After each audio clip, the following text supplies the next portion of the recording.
क्या है ये? युवराज को घर से निकाला जा रहा है और वो भी इतनी आसानी से? क्या रोहित की जिंदा होने की खबर इतनी बड़ी है कि सब कुछ पल भर में बदल गया? इस सब के पीछे क्या खिचड़ी पक रही है? चलिए इस कहानी की तह तक जाते हैं, लाइन बाय लाइन। तेरा है मन सुंदर, फिर मैं उन्हें इस घर में वापस लेकर आ रही हूं। इसीलिए अब यहां तुम्हारी कोई जरूरत नहीं है। तुम यहां से जा सकते हो। ये जबरदस्त शुरुआत है ना? यहां कोई महिला, शायद घर की मालकिन, युवराज नाम के व्यक्ति से सीधे कह रही है कि उनका मन तो सुंदर है, शायद ताना मारते हुए, लेकिन अब वो किसी और को घर में वापस ला रही हैं और इसीलिए युवराज की यहां कोई जरूरत नहीं है। सीधे सीधे घर खाली करने का फरमान। क्या हुआ युवराज? तुम कुछ बोल क्यों नहीं रहे हो? तुम्हें इस घर से जाने में कोई परेशानी है? युवराज चुप है, शायद सदमे में या शायद कुछ सोच रहा है। वो महिला पूछ रही है कि क्या उसे जाने में कोई दिक्कत है। कोई दिक्कत नहीं, मुझे क्या परेशानी होगी? No no no, not at all. In fact I am very very happy for you ना। युवराज का जवाब तो और भी चौंकाने वाला है। वो कहता है कि उसे कोई दिक्कत नहीं, बल्कि वो बहुत खुश है।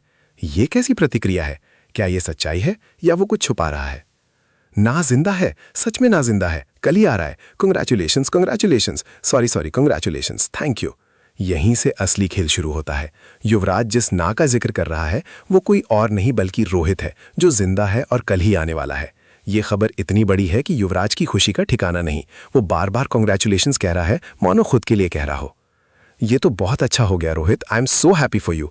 अब तो आई शुड गो यार, प्लीज़। अब जो भी हुआ आप प्लीज़ भूल जाओ। हाँ, मुझे निकलना चाहिए एक्चुअली। मैं सोच भी रहा था सब रैप अप करके लंदन निकल जाता हूँ। एक काम करता हूँ, मैं टिकट्स बुक कर लेता हूँ, है ना? वो मेरा ये रहा ना? ठीक है ना? अभी एक सेकेंड। हाँ, आज की कोई टिकट ही नहीं है। एक सेकेंड, कल का देखता हूँ। कल की फ़्लाइट मिल रही है, आज नहीं है रुई। युवराज अब सच में जाने की फिराक में है। वो रोहित के जिंदा होने की खबर से इतना उत्साहित है कि लंदन जाने की टिकट बुक करने की बात कर रहा है। लेकिन आज टिकट नहीं है, कल की देखनी पड़ेगी। यहाँ रुई नाम का जिक्र आता है, जो शायद युवराज को संबोधित कर रहा है। रुई, आई एम सो सॉरी, पर कल तक मैं यहाँ रुक जाऊँ तो तुम्हें कोई परेशानी तो नहीं है ना? आई स्वेयर मैं चला जाऊँगा। वैसे भी यहाँ कुछ रखा नहीं मेरे लिए। और एक चीज़, सबसे मैं बहुत क्लोज हो गया हूँ, family. I am close with everyone. सबको अच्छे से ढंग से बाय बोल दूंगा, फिर चला जाऊंगा मैं। If you are okay with it. So sorry. Yuvraj अब कल रुकने की इजाज़त मांग रहा है, ये कहकर कि उसे यहाँ कुछ नहीं रखा, लेकिन वो इस परिवार के बहुत करीब आ गया है और सबको अलविदा कहना चाहता है। उसकी बातों में एक अजीब सी विवशता और शायद कुछ छुपाने की कोशिश है। दादी जी, आपको लगी तो नहीं? ये क्या है? कोई सोने का अंडा हाथ लग गया क्या? जैसे फुदकती हुई उछलती हुई चली जा रही हो। ये बेलन मेरे सर पे दे मारा है, दिखाई नहीं दे रहा कुछ? दादी जी, आप भी सुनेंगी तो आप भी खुश हो जाएंगी। ये देखिए, अभी अभी बैंक से मैसेज आया है कि मेरा कार का लोन अपनाना। ये खुशखबरी अभी पिंकू जी को बता कर आती हूँ। अरे जलाओ मारोगी रोटी तुम पगला लगा। ये आखिरी हिस्सा बिल्कुल अलग है। यहाँ कोई महिला, शायद दादी, किसी पर नाराज है, कह रही है कि उसे सर पे बेलन दे मारा है। फिर अचानक कार लोन माफ होने की खुशखबरी आती है, जो वो पिंकू जी को बताने जा रही है। ये शायद अलग किरदारों की अलग बातें हैं, लेकिन ये सारांश में एक बड़ी हलचल का संकेत दे रहा है। विश्लेषण और अनुमान।